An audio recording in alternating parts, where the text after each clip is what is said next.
Hello, hello. Welcome to the Pure Desire Podcast on YouTube. I am your host, Trevor Windsor. This is a weekly podcast helping you take back your life from the effects of unwanted sexual behavior and betrayal trauma. Sexual brokenness impacts us all. Men and women who are stuck in shame and are unsure if healing is actually possible. Church leaders who want to help but don't know where to start. Parents who don't know how to help their kids develop sexual integrity. Wherever you're at, this podcast is for you. Through sharing stories of healing, interviewing addiction and betrayal experts, and normalizing the conversation on sexuality, we offer a clear plan for recovery and healing from the effects of unwanted sexual behavior and betrayal trauma. You have what it takes to break free, heal your relationships, and take back your life. Make sure to like, share, and subscribe to the channel. It helps us so much and really just pushes our message forward. All right, with that, let's get to this week's episode.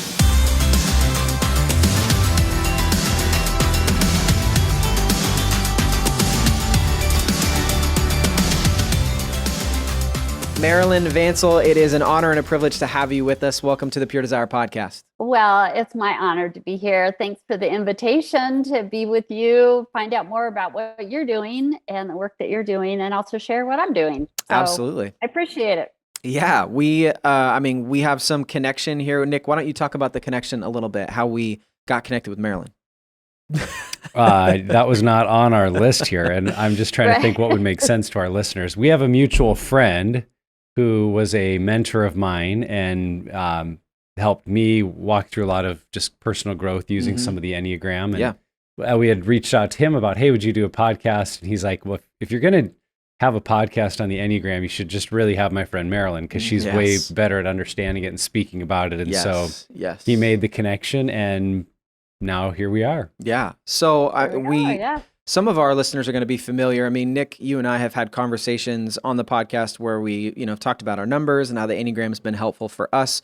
We've also had Jeff and Beth McCord on with a two-parter to kind of talk through really all the numbers and how they relate to the recovery and healing journey. But Marilyn, I'm excited to get into it because it looks like you are working with the Enneagram and really spiritual formation, finding, we have your book right here, Self to Lose, Self to Find, using the Enneagram to uncover your true God-gifted self. So the Enneagram will be somewhat familiar to some of our listeners, but you and your work overall might be new to some of them. So could you give us some background on yourself and your work and resources you've been a part of producing? Yeah, thank you. Well, I was in my late 30s, which is a while ago. We were in the midst of raising our 4 children. My first career was a stay-at-home mom, but I was really lost in that shuffle with our 4 kids, and my husband was very involved in his work. And I just, I didn't know who I was, but I didn't know why I was struggling so much and feeling resentful and, explosions of anger and, all kinds of things that I didn't, really want to be expressing, but I was. It was coming from somewhere. And we were introduced to the Enneagram through a series of cassette tapes. So that really dates us. Nice. And if anybody even knows what those are. But I was immediately so relieved to understand myself and go, oh, that's why I'm, that's where that anger is coming from. That's where that impatience is coming from. That's where that resentment is coming from. And I identify with the type 9. So resignation and resentment and this kind of underlying struggle to think that I mattered was, what was kind of eating away at me. And so to have some words, to have a handle, to have some way that, it was such a relief. It was such a comfort. And my husband was introduced, at the same time. And for him, it was more like, oh, no, this is, he could see those, and so everyone can have a different reaction to their exposure, their understanding of themselves. And for both of us, it's just been a long journey of understanding our types. And for me personally, so all those years of raising my children, I thought, oh, I would love to teach this someday. It's so good. It's so helpful. And so it just began a journey. And when our youngest was about to graduate from high school, I thought, what am I going to do now with my life? And the Lord just led me to pursue being trained in the Enneagram. I went to a lot of different trainings. I became a life coach. at that time. And then on my own personal spiritual journey was led to a spiritual director. And I realized, wow, that really is more a fit for me than like coaching, even though I like that too. And incorporating the Enneagram in that work. So then God out of nowhere led me to write a book. That is not something I ever anticipated doing. And here I have another one coming out in October called Beyond the Enneagram.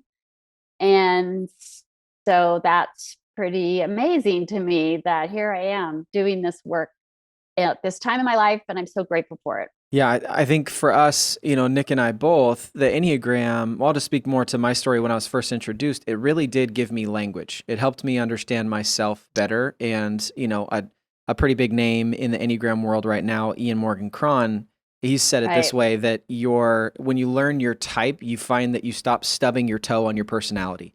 You finding, it's not putting you in a box, it's helping you get out of the box or not have to live inside of it. And so I know for me, and I know we've had conversations, Nick, you and I, about it, just how it helps give us health and unhealth. It gives us direction. It helps us understand ourselves better. And, on the road to recovery and healing, that's so important. Anything you can do for more self-awareness, knowing why I do what I do and what motivates my behavior can always be super beneficial. Right. Absolutely. Yeah. Yeah, that's the word that comes to mind for me is self-awareness. That in the journey of recovery, so many of us were unaware of why we were doing what we don't want to do, what were the emotions that were driving us, what were the fears, anxieties, and concerns that dominated our life. We were aware of the behaviors, we were aware of the outcomes, but that healing and recovery so often involves a self-awareness of what's driving my life. And I think the Enneagram, like we've tried to be careful to say it does not define us, but it helps us understand how we've been wired, how we've been created, and how living in a fallen world has impacted us, our family of origin, because all those things together have created a sense of self. Yeah. And we all want to bring that sense of self to God and understand how He's made us to be. And yet, even as we do that, if you think about if every single one of us were living in a perfect understanding of who God has made us to be, we would all still be very different. Yeah. That being perfected in Christ wouldn't make us all in the same. It would actually make us all more uniquely who God wired us to be. And I think the Enneagram is just one of the many tools that we've been able to use to come to a clear understanding of I'm wired this way. And then what are the ways that maybe sin or Satan have tried to pull me away from how God wired me? And what does it look like to live out in health and in freedom God's wiring? And so that's kind of, I know, a big part of what you train on, Marilyn. In your book, you call it the adapted self, or we have the authentic self. And so talk to us a little bit about that. Like, what is our authentic self? What is the adapted self? And how could we learn to recognize the difference between those two? Yeah, thank you, Nick. You threw out some words there that are so important, and it's freedom. And also that the Enneagram doesn't define us, but it does describe a pattern. It's a way of just understanding a pattern that we're in. And so it's so helpful that way. So the adapted self, authentic self, I use that, quite a bit in my book and in my work. The authentic self, similar to what you said, Nick, is we're created in God's image. We are created to experience and express. And I think we're all wired to have just some of those stellar qualities that are a reflection of God's image. And when we live in those, there's a sense of freedom and peace and hope and all of those, qualities that we all long to experience, and that Jesus came to help us experience, to show us the way to experience that. But our adapted self, when I was writing the book, I read a lot on false self, true self. Yeah. And the false self language just didn't resonate with me because it felt like it was true. There was a truth to it. So it's false, like it's just an illusion. It just, excuse me, that word, true self, false self just didn't resonate with me. And I started thinking, well, it's really the adapted self. Because when we're born into this world, we have to figure out how to survive, but we have to adapt. When we're born into this world, we're free, we're expansive, we're open. There's, we see that in the newborn baby, how, they're so, ready to learn and grow. And that's the part of their survival. But pretty soon in life, we figure out, oh, that doesn't work and that works, or that's a withholding of love. When I do that, or when I do that, I get love, or what makes me help me stay safe, or what gives me control. And so we adapt to the environment that we're in, whatever it is, positive or negative. We adapt and we create this persona that's really our self-protection, our self-survival. It's a strategy to navigate this world that we're thrown into and that we're a part of. And so it's an important part of our human development. It's not, that we're just sinful. We have to be human, and we have to figure out the world we live in. And then all of that becomes our ego, it becomes our persona, it becomes our adapted self. And I use the illustration in my book. It's like a seed coat around a seed. And if you think about a seed, it has this hard covering over the outside until the seed, which is really on the inside, and the place where there's going to be growth and fruitfulness will grow from that seed. But the seed has a hard shell, and we have to have that for a while, just get along. But then that seed coat in transformation, really the movement to live more as our authentic self is letting go of all that seed coat that is there. And so that journey is really paying attention to what's my strategy, or how am I striving to make myself somebody. And so that's what you asked about, the adapted self, authentic self. The growth from the adapted self to the authentic self really, to me, is spiritual transformation. Totally. Yeah. And a lot of our listeners will be familiar with this concept, like if they've gone through the 7 Pillars of Freedom for Men, or a lot of listeners have used the Genesis process. And in both of those workbooks, there's some lessons that invite you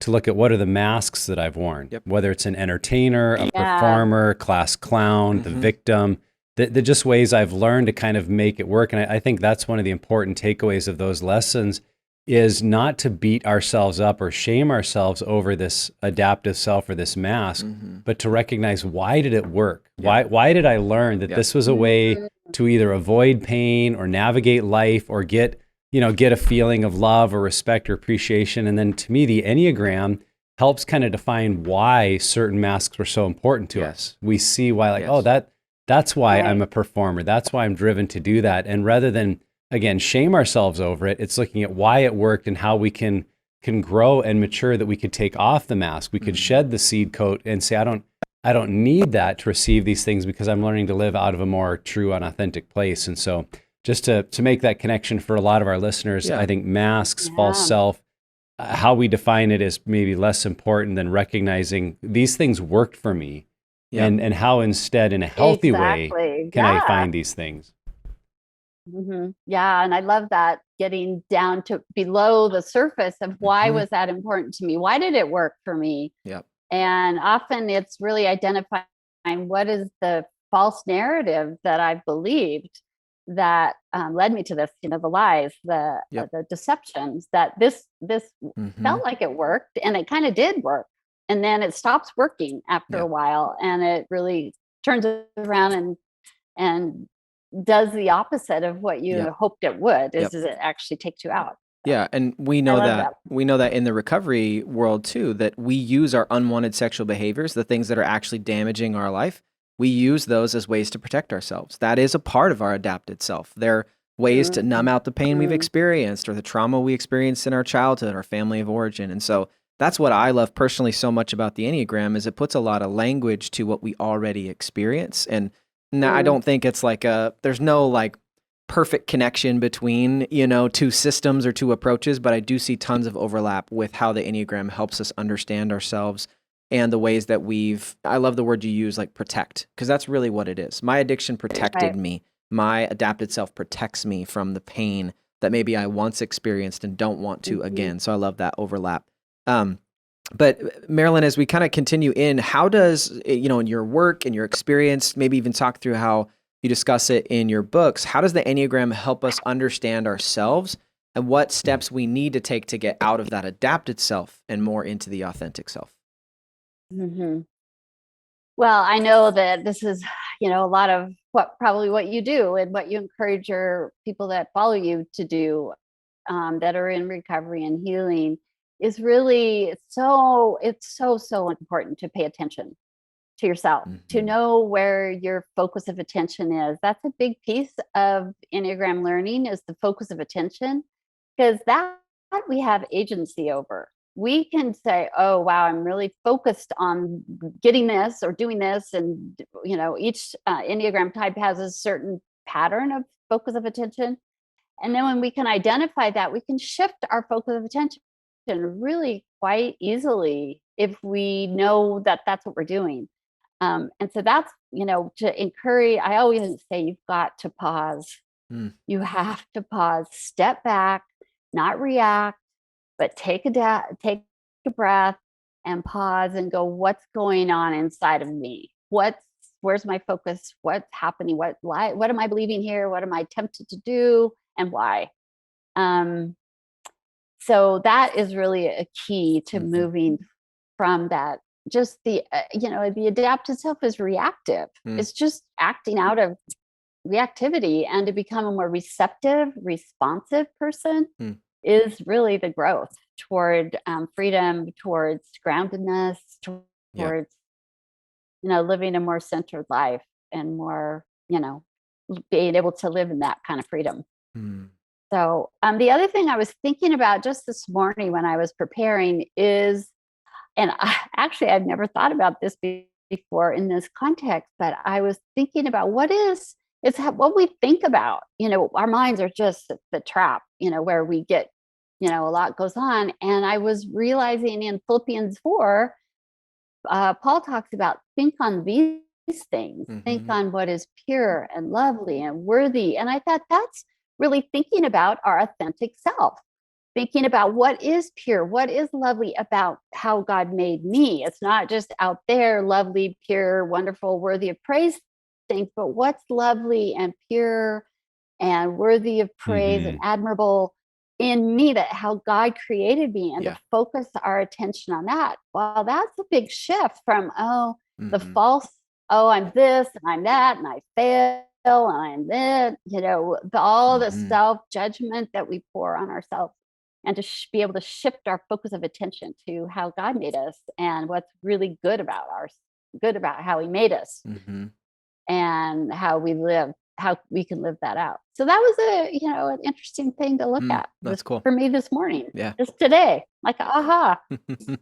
Yeah, I think for me, I identify as a 7, and that I remember when I first identified, I was just like, oh no, like this makes way too much sense, and there's a lot of negatives here, and but one of the things that has helped me, and it's funny, I've told this story before, that when I was a pastor, I could never remember people's names. I could never, like, I would meet somebody and be like, I've seen you before. I know you've gone to my church for a couple of years. I still don't know your name. And I would feel, honestly, so much shame. Like, I'm a terrible pastor. I'm a terrible person. But what I learned about a 7 is that my brain is on hyperdrive all the time. I'm always living in the future, thinking about the next thing. And I'm always jumping from one thing to the next and one thing to the next. And so I was like, oh, I naturally have a scatterbrain unless I'm able to hone it in. And so for me, in a very simple way, and no one knew that, at the time, but that helped me diminish tons of shame. Okay, I'm not going to be the person who remembers everyone's information. Like, that's my wife. She's a 6. She just remembers everything and keeps this Rolodex of info. I don't know how she does it. But for me, I can live in more to I'm the spontaneous, joyful, creative, fun person that I can just be who I am and not have to worry about all the things that I think I should be, quote unquote. So that for me is how the Enneagram has helped maybe shift my perspective of myself, to your point. Like, what are the things that God has made into me to be who I am and what I bring to the community I'm in, rather than what are the things I might think I'm lacking. Yeah, that's beautiful. Thank you for sharing that, Trevor. Yeah. And it's that accepting the high qualities that how God has wired us. And when we don't accept ourselves, when we're always negative and have that false narrative, and the messages that we've heard from other people, those things that have been laid on us, when we're living in that, we're really in bondage and stuck in that false narrative. And so to move away from that is really a key to shift our attention to what's positive about us, Yeah. how God's made us. Yeah. Yeah, more than ever before, that sense of who we should be, I think, is in front of us, whether social media, Yep. just, on Oh, smartphones, we wow, see the yeah. life we feel like we're supposed to be living. And whatever that is, whether we're more performance driven and we think we should be more successful, or we're a stay-at-home mom or parent and we feel like we should be better with our kids or doing more crafts, and we see all these, crafty moms on Who have their Etsy Instagram. It's shop like, and how are they Yeah. doing all that? And I barely have time to get my kids dressed and like get them a bowl of cereal. And so we just should, Brendan Manning called it, we should on ourselves. I should do this. I should do that. I should do this. Yeah. And it becomes a way of perpetuating, I think, that adaptive self or that sense of who I should be, rather than being able to pause. And again, going back to what we do with recovery, being able to accept our limits, being able to accept what we're not, being able to accept the things that we don't have time for, so that we can appreciate what we are called to and we do have time for, and finding contentment with that, rather than living in the anxiety of all the things that I should be. And so, Marilyn, can you give some examples? You've talked about the need when we're recognizing we're kind of living in that adaptive self and we're trying to be something, that we're not. You said we need to just shift our focus. We need to change that perspective. Can you give some examples of what that might look like to come back to living out of our authentic self and connect it to the Enneagram? Like, how can knowing our Enneagram number help us to make that shift of coming into, well, this is who I really am? How do we make that shift and connect to our number? Thank you. Well, in my book, I spell out, I talk about the wow qualities of each type, the way God has wired us. And so I think so often the Enneagram is seen as, it's so negative. And it has that negative side because our adaptive self is being exposed. But to really pay attention to the wow qualities, so I'll just use an example for me. I identify with type 9, as I said. So I'm peaceful. I want harmony. I want everyone to be connected and to have that oneness. And so even when I'm agitated or upset or anxious, I can say, what am I trying to express here that really is my truest self? Is that I want peace in this situation, but I'm going about it in my own efforts. And so I use an example in my book of planning family vacation. And we have a large family now. And I would just be so agitated and anxious and angry at trying to prep for that, because I wanted everybody to be at peace and happy and good. But I was trying to do it on my own. I was trying to express it on my own. And then when I paused and went, okay, what's going on with me right now? Well, I want everybody to have a good time. That's a positive thing. I want everybody to get along and this to be a harmonious, but I can't make that happen. I can just set the stage, and I need to be, and then I had to come into, I'm just going to be at peace with myself and with God and trust that this will unfold as it should, and that my presence would just be at rest. I mean, I was the last, the least peaceful person in the room, and that wasn't helping. So it really is those small things. It can be really subtle that you don't even, if you're paying attention, you go, okay, what's going on with me? But also recognizing I'm trying to express my truest, best self in the wrong way. And to even accept that, I think is a freedom. There's a freedom there. So, for my husband, he identifies with type 3 as another example. So when he has all these these visions for things, maybe an event that he's really invested in planning, and he can see it happening in the future, and he's working, and his team is slow getting on board. And so he really gets anxious and uptight and frustrated and irritable. And when I went down, I said, "Are you afraid that this is going to fail, that it won't meet your expectation?" He said, "Yes, that's what it is." And he didn't know that underlying story, the kind of underlying engine was running, that, this could not live up to what I hyped it to be. It's going to be a statement on myself. And so then when he could just he's trying, in his true self, really wanting to create an amazing event for everyone to participate in and have it be what it is. But he had to get in touch with, I'm afraid to fail here. So letting that go. So those are just, two personal examples. Yeah. I know that helps. Yeah, no, for sure. I think I'm just being a 7. I know for me, I run away from pain. That is my thing.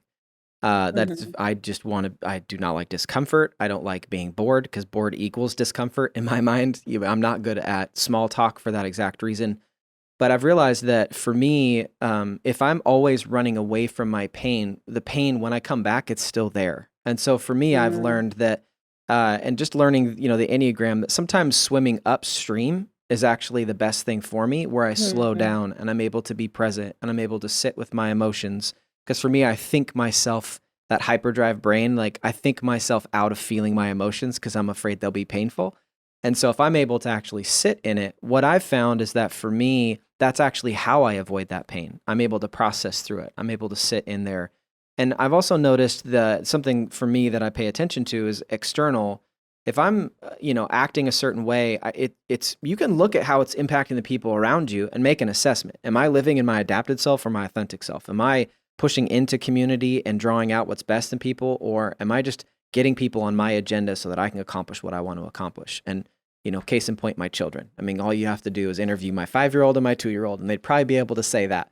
So I think for me, it's paying attention to my emotions, sitting in that, being present, but then also paying attention to the people around me. How I'm carrying myself impacting them? Is it creating joy and positive experiences for them, or is it kind of just pulling them along, dragging them on the floor, which no one enjoys that? Yeah. And I would add to that, Trevor, right? Yes. That you're running away from pain is really wanting you want joy. Yeah. You want optimism. There's a there's a motivation that's negative, but the deeper motivation is that you want to experience and express joy. And so pain doesn't seem to fit into that. And so you run to something next, but realizing, oh no, right here is enough. And there's even joy in the pain, which is such an oxymoron. Yes. Do that. So it's just recognizing that deep one level, but then the deeper level of what you're really longing for deep down, and what's an expression of God's image through you that you're wanting to express. We just landed on the title of my memoir right there. She just nailed it. Joy in the pain. What is that? Yeah, joy in the pain. Yeah.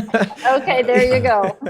For me, when I find I'm living in that adaptive self, I'm also a 3 on the Enneagram. And so the achieve, perform, success. And when I find that I'm really stuck in maybe the negative sides of those, of fear of failure and am I enough and how many people are impressed with what I've done, I think it's helpful to try to pause and recognize for me how I'm looking to find in or through other people what I was ultimately designed to find in Christ and in my faith in God, that He made us to want to feel respected, to feel appreciated, to feel noticed. And yet if we're always seeking that in other people sooner or later will always let us down. Yeah. And so it's taking those legitimate needs to God and knowing that the creator of the universe notices. The creator of the universe is proud, is watching what I do, and kind of taking it to that concept of the audience of one, that when I live as a 3 before the audience of one and find my approval in Him,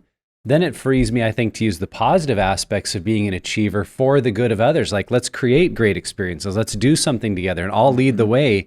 But I don't need others to give me that input. And so, to me, that would be maybe the thing I would look at is how do we make that shift from adaptive self to authentic? Is just recognizing, where am I trying to get from others what I was designed to find from God, and so how do I take it back to Him and reconnect with who He's made me to be?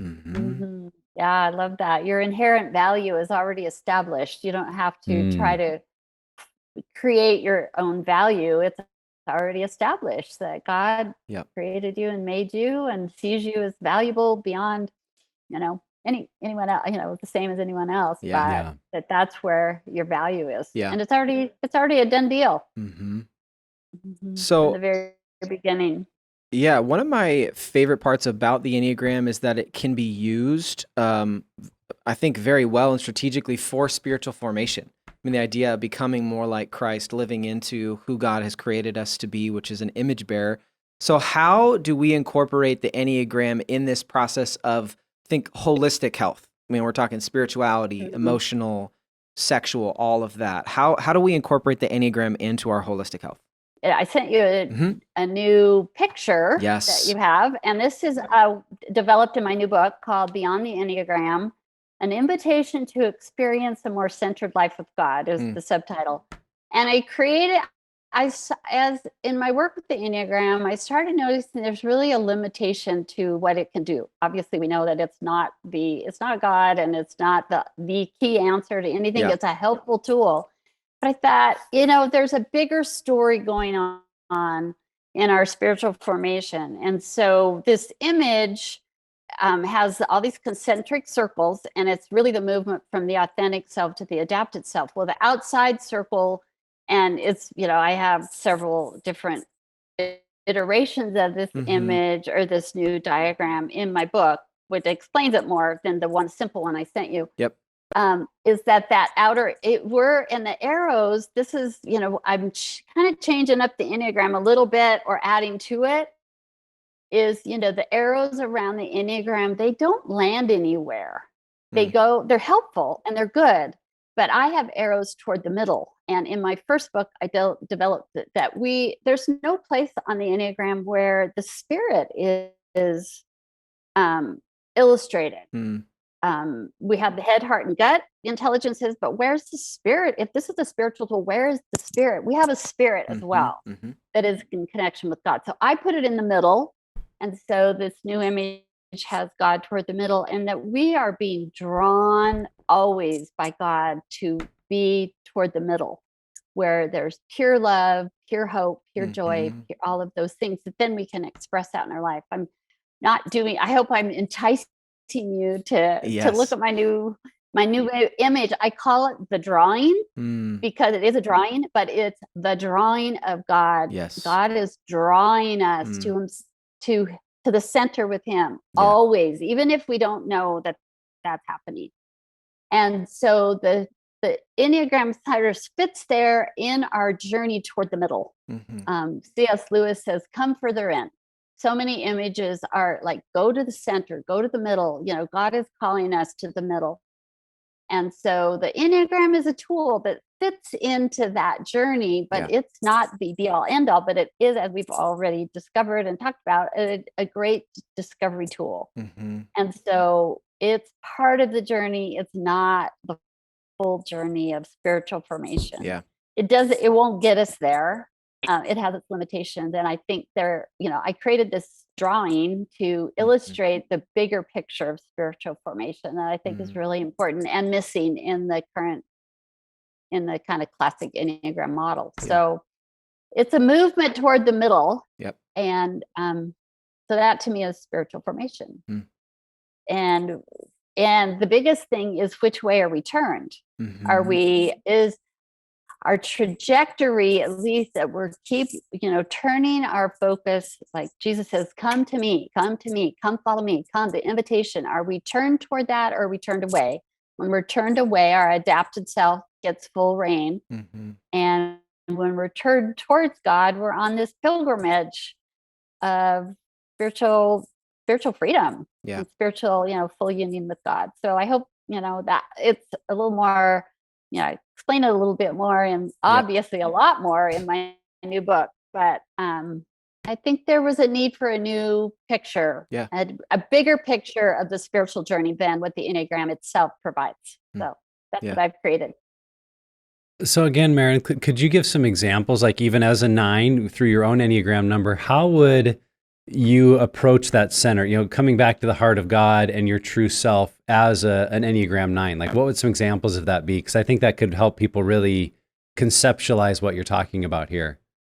Okay, so yeah, I can get really stuck in the false belief that I don't matter, Hmm. and that in order to matter, I need to keep the peace. I need to make everybody happy around me, and I can and there's that piece of it. There's resignation, like, oh well, Yeah. I don't really matter, so I'm just going to go along with everybody else. But Yeah. inside, I'm stubbornly resentful of all Mhm. of that. Yeah.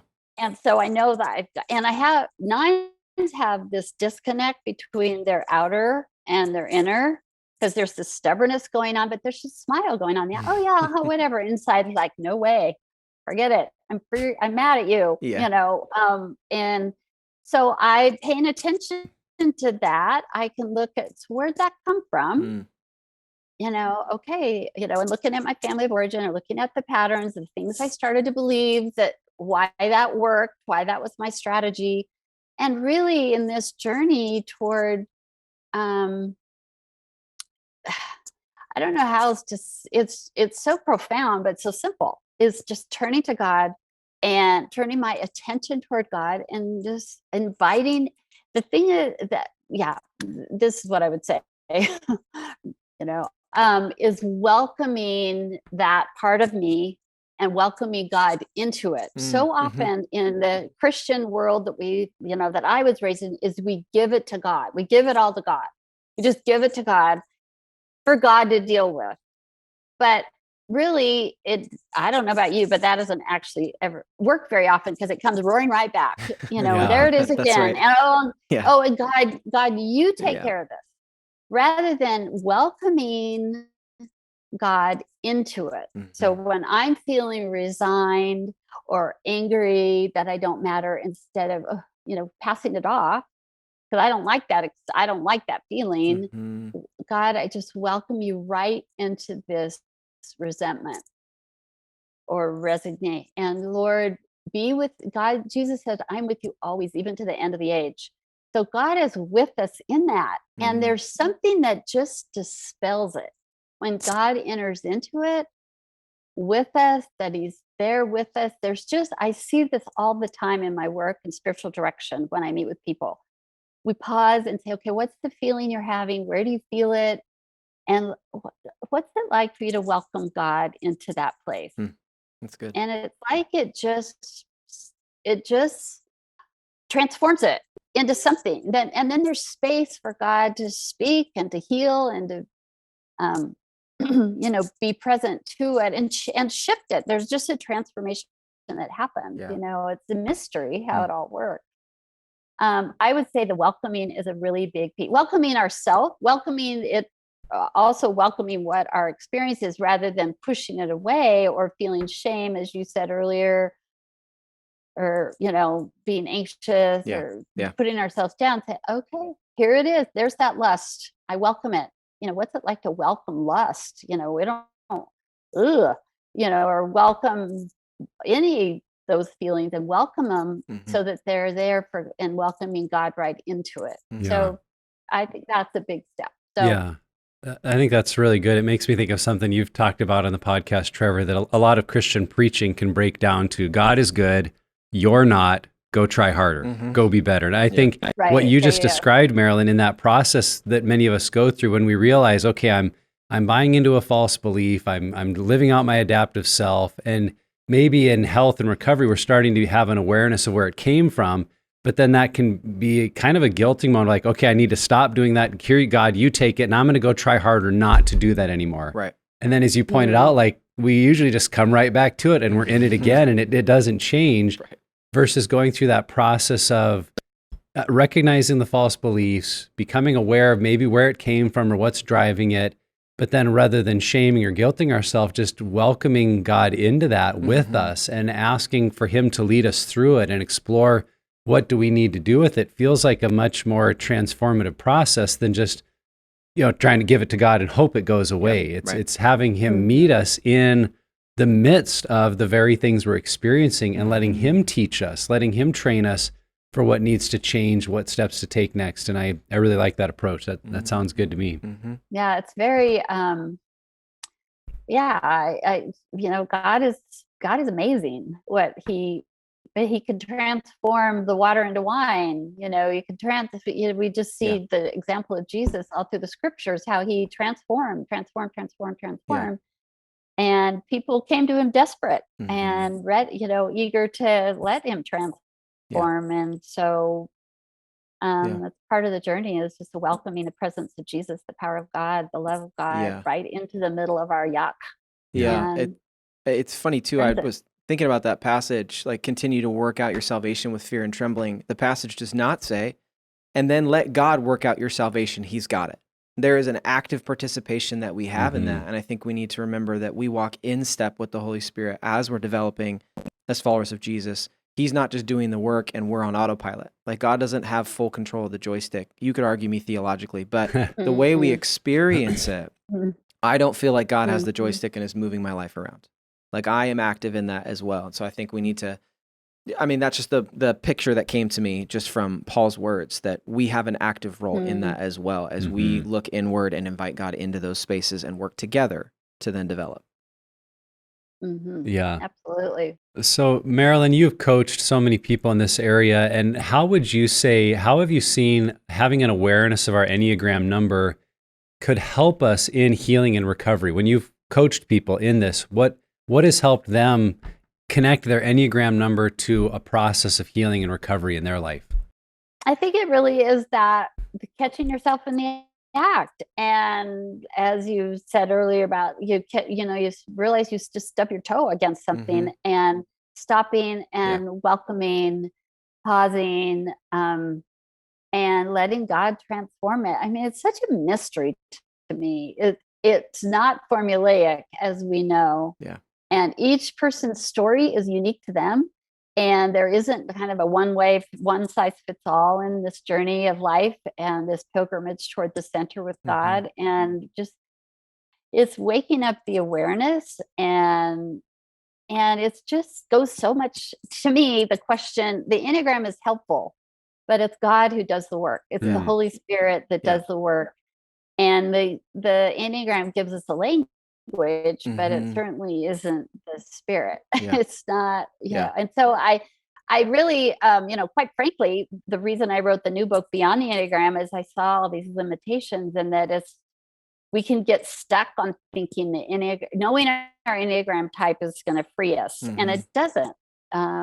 It helps us. Yeah. But there's more to our story than just what our Enneagram type is. Absolutely. Yeah. And I feel like, if anything, understanding our Enneagram type gives us a path to walk, but we still have to walk it. Like, for me, knowing that in stress, I go to a 1. So for me, I can see when I'm starting to chirp at people and get really task oriented and pulling back from relationship, I know for me, I'm not in a healthy spot. I'm in a spot where I'm stressful. And the thing too is the Enneagram has helped me, one of my like core. And Marilyn, if I'm wrong, you can email me about it later. But like, I think one of the core things for me, beliefs as a child growing up, is that no one cares about my needs. And a 7 it's the deadly sin is gluttony. So for me, I'm all about me and getting mine as much as I can, because there's this deep-seated belief that you don't actually care about me or my needs. And so the irony is as a parent, my 5-year-old does something that's disrespectful to me. I interpret that as, you don't care about me and my needs, and so I react. I become, go to your room, get a spanking, you lose this privilege. And for me, that is evidence that I'm actually leaning more into stress, and that's the area of unhealth, the shadow side. I know some people use that language. But for me, if I'm able to be present and disconnect that and sit with that emotion, which is moving toward a 5, which is what 7s do when they're in security, then I can handle that situation. I can be present in that moment, and I don't have to try to escape all those feelings and all those emotions. And so for me, that's how the Enneagram has helped me, is understand there's a huge trigger around respect, disrespect, someone caring for my needs or not caring for my needs, my own interpretation. In so many ways, if you're to go back and look at my pornography addiction, it was all moments of rejection or lack of respect over and over. I internalized, this person doesn't care about me, doesn't care about my needs, doesn't care about my story. And so I'll just go somewhere that will never disrespect me and will never reject me. So for me, that's just a practical way it's helped me as a 7. I know that's not the same for everybody, but it's helped me understand the motivating factors and the fear or the core wound maybe that I've experienced as a kid that I'm really running away from. Yeah, one of the illustration I use is my husband and I went on a raft trip down the Copper River in Alaska, and it was really dangerous. And we had two guides, there were two boats, two of us, two couples, I should say, and two guides. And we had these bobbing rafts down the Copper River, and it was really high season for water. And our guides were paying attention to the water all the time. Mm. And they were noticing if there were eddies or vortexes that were where the water, there's a massive amount of water. It's all going toward the mouth of the river, but there were these swirls. And you've all seen those Mm-hmm. eddies or vortexes that happen. And some, were big enough to pull the boat out of the flow. And I use that illustration because when the guides knew if there's this swirl of water, there's something below there that's causing this. There's a obstacle, there's a rock, there's a formation, there's something that's creating this vortex. And to avoid that, or you to at least pay attention to it. I mean, the illustration kind of breaks down because we don't want to avoid it. But it's paying attention to when are we caught in a vortex? Like you said, when am I caught in a vortex of angry at my child for acting out or just being disrespectful? Or for me, I'm caught in a vortex of I was dismissed. I mean, for the 9 to be dismissed, I could, if I felt like someone just dismissed my thoughts, then I get caught in a vortex of, that's the mental vortex, an emotional vortex, a whatever, body vortex. And just go, whoa, what is underneath that? What just got me out of the flow of the Holy Spirit, the freedom, the love, the joy? What's that vortex? And it's paying attention to what's below the surface, because there's some trigger, as you use that word, some trigger that's getting me caught in that swirl. That's not good, not a helpful thing, not where I want to be, and not where God wants me to be. Right. So. Yeah, I was thinking about it's knowing what does it feel like when I'm living in the adaptive self or when I'm wearing that mask and becoming more and more aware of this is just what it feels like. And then conversely, what does it feel like when I'm living out my authentic self, when I'm firmly alive and okay in who God made me to be. And the more distinct those two feel, I think we more quickly recognize, I'm getting back into that old pattern. And I think healing, to bring up one of our tools for our listeners that may be familiar with that 3 circles tool, your Enneagram number, I think, can be such a crucial part of that outer third circle of what does health and recovery look like for me? Because what one person pursues for recovery may be vastly different than what another needs. And so for me, as I, embrace what God has wired me for, I could see that when I have opportunities to speak, to preach, to deliver a message, that to me is actually an outer circle activity because I feel like I'm using my gift. I feel alive. I feel connected. It helps me, focus on a message and really process. And then having delivered it often creates that feeling of I did something of value. Yeah. Where for another person, like preaching a sermon would be a huge trigger and all these fears and tons of that would not be there. And so if everyone said, well, man, something you need to do is try to preach at least once a month, they'd be like, shoot me now. But for me to be like, yes, I need to do that. Yeah. I think for all of us, just seeing what are those healthy behaviors that increase that sense of connectedness to God, self, and others. Yeah. So for the individualist, sitting quietly alone might be amazing. And then for other people, no, that I would be so stir crazy. Yeah. So having that freedom to know this is a place I can go when I'm seeing those swirling eddies in my life, I'm realizing I'm triggered back into some of those old patterns. Yeah. Where do I go to? And if we're able to connect it to our Enneagram, then I think we have some peace about, well, it doesn't have to look the same for everybody. Your recovery, my recovery, what you do for health, what I do for health may look very, very different. Yep. But if it connects to how I feel God wired me, I think we're going to have a lot of success then in replacing those negative behaviors with things that are more fulfilling and living out that true, authentic self. Absolutely. Yeah. And wouldn't it be amazing if everyone was living in their true, authentic self as God created them to be? This world would be a whole different place. My life would be so much easier. Well, I think that's, honestly, in some ways, I think that's a reflection of what heaven is. What we're moving towards is a society where every single person has no mask to wear, no no show, they're just living out of who God authentically made them to be, and in connection with God's self and others, like, that will be amazing. And I think that's what we're moving towards. And so we're in the process of becoming like what I believe in eternity we will all be. And that to me is very encouraging. Totally. It is encouraging. Yeah, it's exciting to think about, isn't it? So, Marilyn, as some Christians are skeptical about the Enneagram, and I mean, like, we've even, had some people who expressed some concern when we've had this conversation on the podcast already a couple of times. How would you answer those concerns that people have and help Christians to see the value of this tool? Because you've mentioned already, this is not the perfect tool. This is not the only tool. This is not God. It's not the Spirit. Not the Spirit, but it is a tool we can use. How would you answer that from a biblical worldview, those concerns people have? Thanks. Yeah, that question does come up. The roots are kind of the Enneagram are sketchy, or they're not even really well known. It's not a direct path on who created this. It's not like the Myers-Briggs, where whoever Myers and Briggs sat down and created this tool, and we know where it evolved, where it started, and who developed it, and we can figure that out. And some of the basis for that kind of a tool. But the Enneagram is a little bit, wandering, where'd this come from? And so I think that does create some caution. And it doesn't help that it looks like a pentagram and it looks very new agey. And so that is a caution too. Yeah. Actually, you mentioned Jeff and Beth McCord. They wrote a great article that you could include in your show notes if you want on the Enneagram and the Christian perspective. They really did a very thorough, very good job with that. And so I would, suggest looking at that more thoroughly. It's a tool.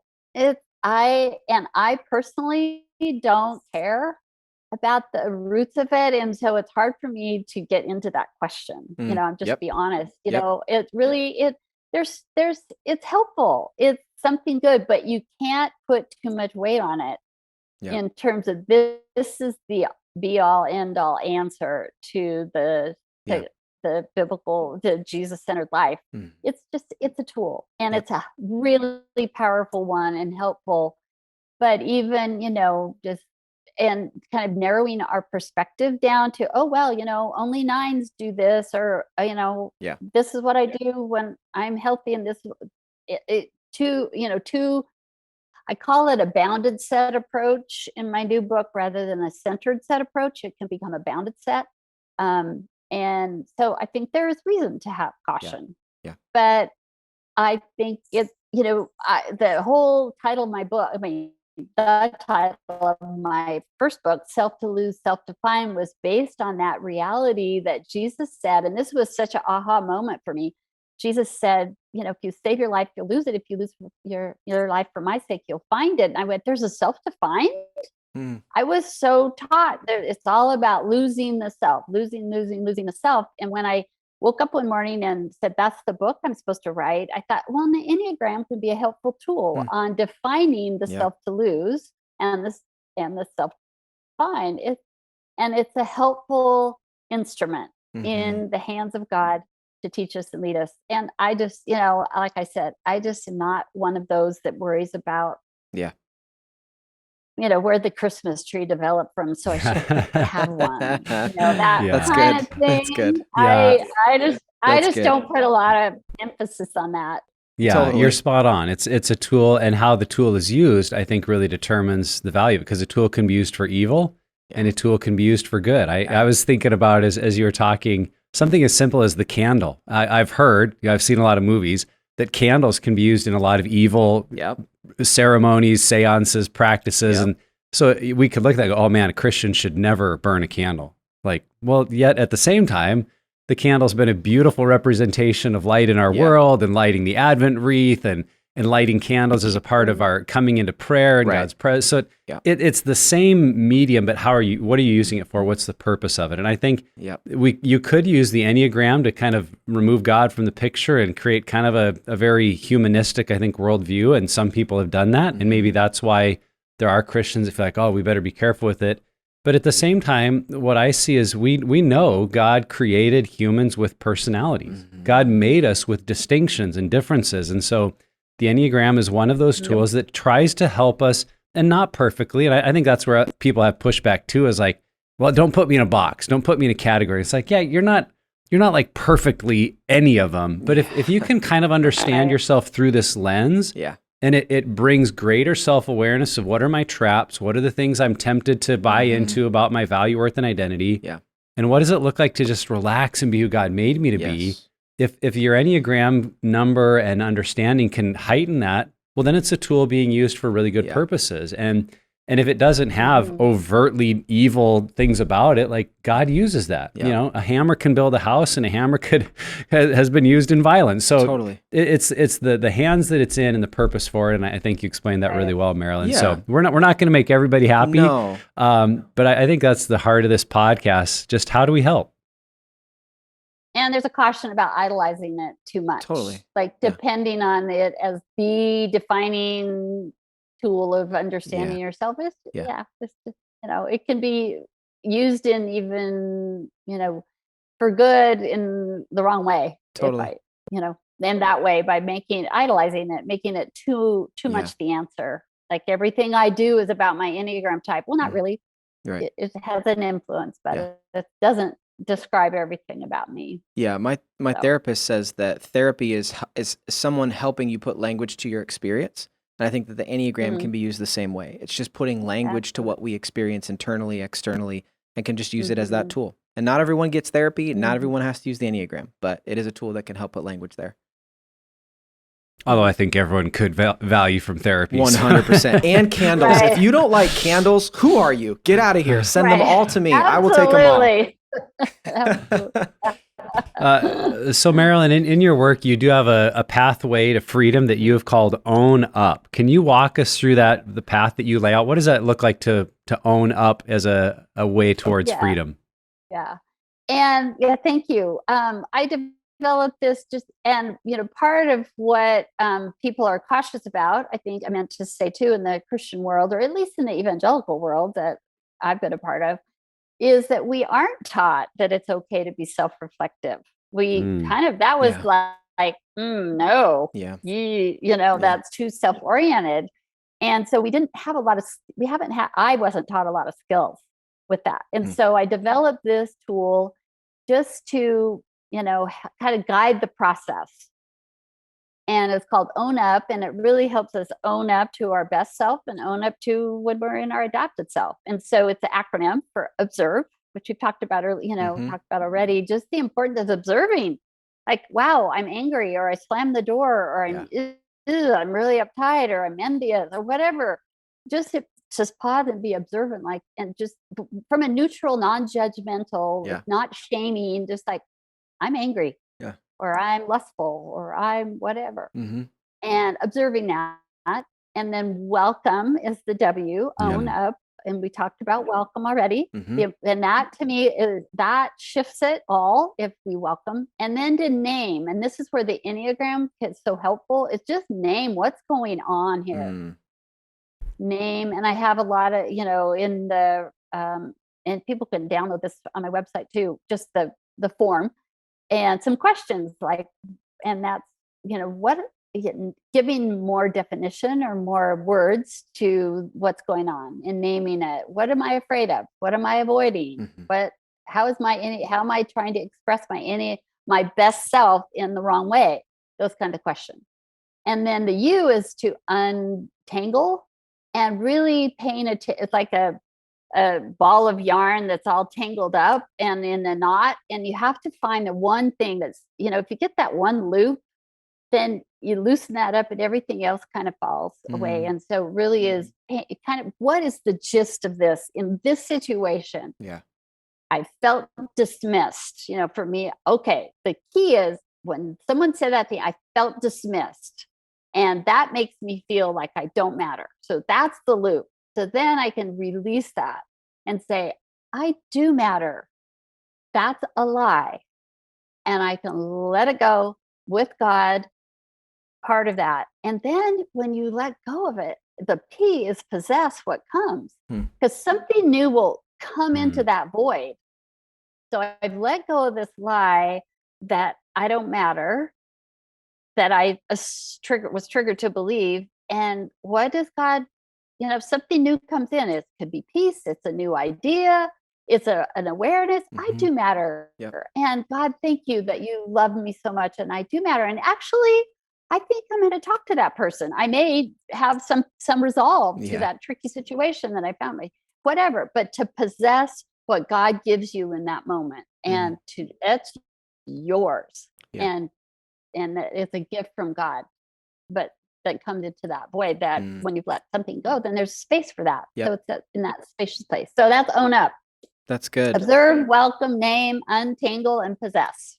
Yeah, that's good. Acronyms are so easy to remember too. So it's going to be, so definitely write that unless you're driving, don't write it down. Pull over, write it down on your phone, voice memo, something.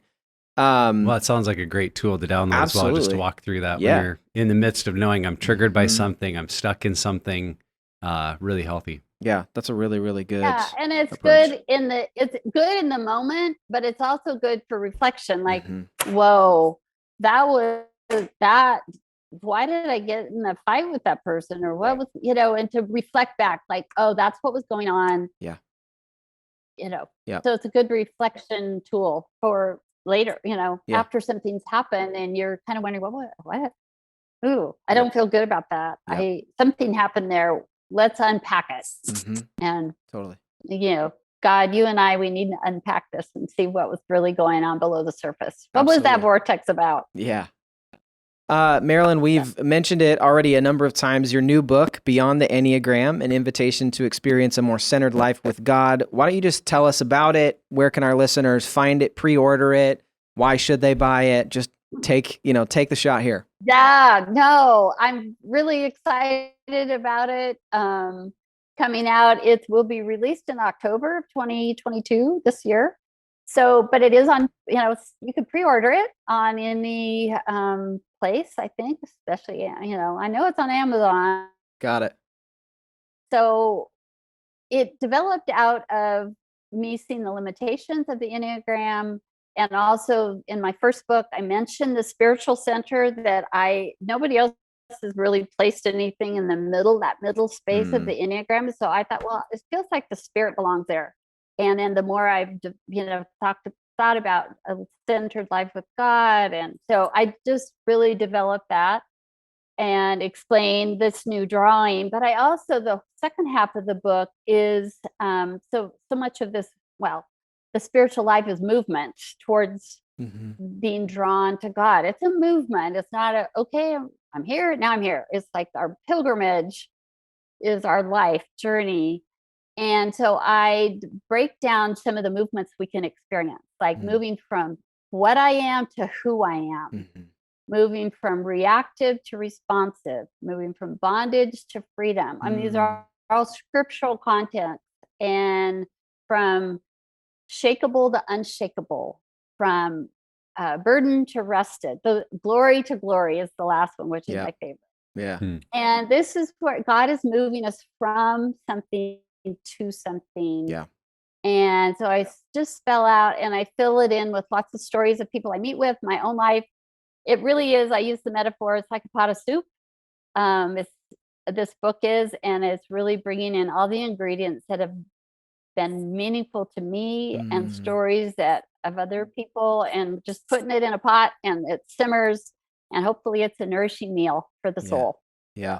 That's awesome. Yeah. Well, we will have absolutely the link in the show notes for you to pre-order that. We do suggest it. And, as I'm just thinking of, listeners, you've made it through this episode, just understanding what we've already said, that the Enneagram is a tool. If it's one that doesn't resonate with you, or you don't feel like you have a deep connection to it, find other tools on your recovery and healing journey. But we know here personally, just even Nick and I, and obviously Marilyn, it has been a helpful tool for us as we've developed holistically, not just with our sexuality, but also understanding where we're at spiritually, emotionally, physically, all of that. So we do recommend you check out her books, Beyond the Enneagram and Self to Lose, Self to Find. We'll make sure both of those links are in the show notes.